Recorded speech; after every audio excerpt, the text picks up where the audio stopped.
नमस्कार, मैं हरिओम। अब हम करने जा रहे हैं क्वेश्चन नंबर 3 एक्सरसाइज 1.2 का। तो पढ़ते हैं क्वेश्चन।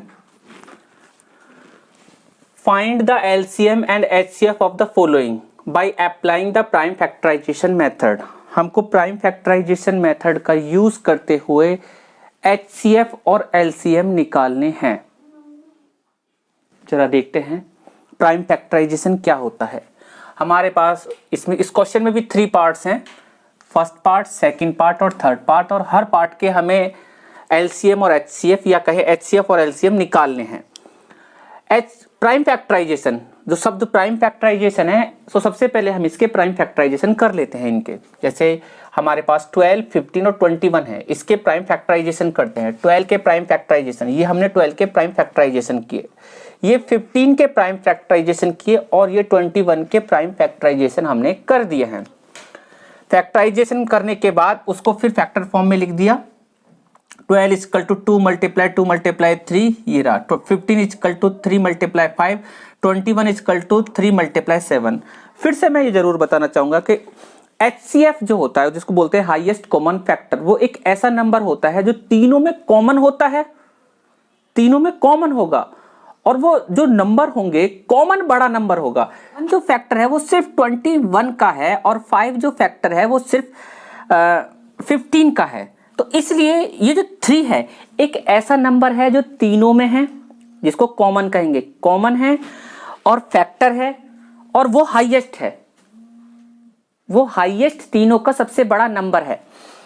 तो अगर जैसे इसका, और अगर मैं यहाँ पे मल्टीप्लाई 2 कर दूं और यहाँ पर भी मल्टीप्लाई 2 कर दूं तो 2 एक और, एक तो 3 हो गया, ये 3 तीनों में कॉमन है, एक 2 और नंबर हो जाएगा जो इसमें, इसमें और इसमें तीनों में कॉमन हो जाएगा। तो फिर यहाँ 3 मल्टीप्लाई 2 लिखेंगे और उस कंडीशन में 6 जो होगा नंबर, वो तीनों का हाईएस्ट कॉमन फैक्टर होगा। कहने का मतलब ये है 6 एक ऐसा नंबर होगा, 6 एक ऐसा नंबर होगा जो तीनों का फैक्टर होगा, और वो जो फैक्टर होंगे फैक्टरों में बड़ा वाला नंबर होगा, बड़ा फैक्टर होगा, और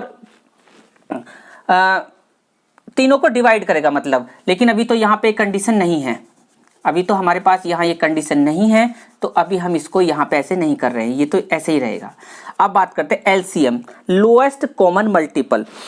कहने का मतलब है अगर आपको एलसीएम निकालना है तो सबसे पहले आपने जो एचसीएफ निकाला है जो तीनों में कॉमन है, आप उसको कॉमन ले लीजिए। ले लिया, कॉमन लेने के बाद जो नंबर बचे, यहाँ 2 बचा, 2 बचा, उसको लिखो। अगले नंबर में क्या बचा, 5, उसको लिखो। उससे अगले नंबर में क्या बचा, 7, उसको लिखो। उसके बाद जो एचसीएफ आया था 3, जो तीनों में कॉमन था या कहे तीनों में कॉमन था, उसको लिखो। ऐसा करने से ये आ गया, इनकी सारी मल्टीप्लाई करने पे मतलब 420। हाँ, ये 420 आया। तो ये 420 जो है ये एक ऐसा नंबर है जो लोएस्ट है, लोएस्ट है मतलब जो लोएस्ट है, कॉमन है और मल्टीपल है। इसको भी फिर से समझना होगा कि 420 जब हम ऐसा नंबर ढूंढेंगे, जब हम ऐसा नंबर ढूंढने के लिए निकलेंगे कि वो नंबर इससे भी डिवाइड हो जाए, इससे भी डिवाइड हो जाए और इससे भी डिवाइड हो जाए, तो वो सबसे पहले 420 ही आएगा। इसके आगे तो कितने भी नंबर आ जाएंगे, इसके आगे तो अनेकों नंबर हैं, लेकिन जो सबसे पहले हमें जो नंबर दिखेगा या मिलेगा वो 420 है। आप करके देख सकते हैं। इसलिए लोएस्ट कॉमन मल्टीपल है इन तीनों का, क्योंकि सबसे पहला यही ऐसा नंबर है जो सबसे शुरू में आएगा, जो तीनों से डिवाइड होगा, जो तीनों का मल्टीपल है, जो तीनों में इस तरीके से प्राप्त होगा कि अगर इसके हम टेबल पढ़ते चले जाए और आगे तक पढ़ते चले जाए, इसका भी टेबल पढ़ते चले जाए और आगे तक पढ़ते चले जाए, इसका भी आगे टेबल पढ़ते चले जाए, आगे पढ़ते चल, तो सबके अलग अलग नंबर आएंगे। लेकिन 420 जो 420 है, ये वो नंबर होगा जो सबसे पहले तीनों की टेबल में कॉमन आएगा, तो ये लोएस्ट कॉमन मल्टीपल कहलाता है।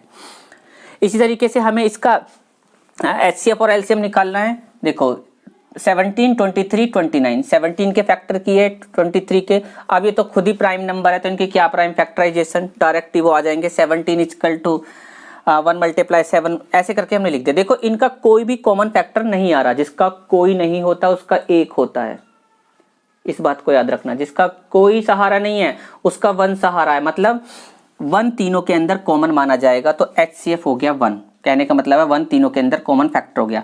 एलसीएम क्या हो गया, सबसे पहले हमने नंबर लिखे, ये तो हो गया कॉमन सबके अंदर।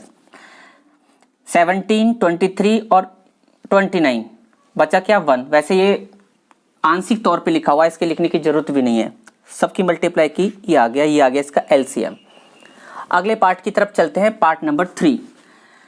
3 पार्ट है, तीनों के हमने फैक्टर कर लिए, फैक्टर करने के बाद ये लिख लिए। अब हम देखते हैं इस क्वेश्चन में भी 2 2 2, पहले वाले के सिर्फ 2 फैक्टर है, दूसरे वाले के सिर्फ 3 फैक्टर है, तीसरे वाले के सिर्फ 5 फैक्टर है, कोई कॉमन फैक्टर नहीं, जिसका कोई ना सहारा उसका एक ही सहारा।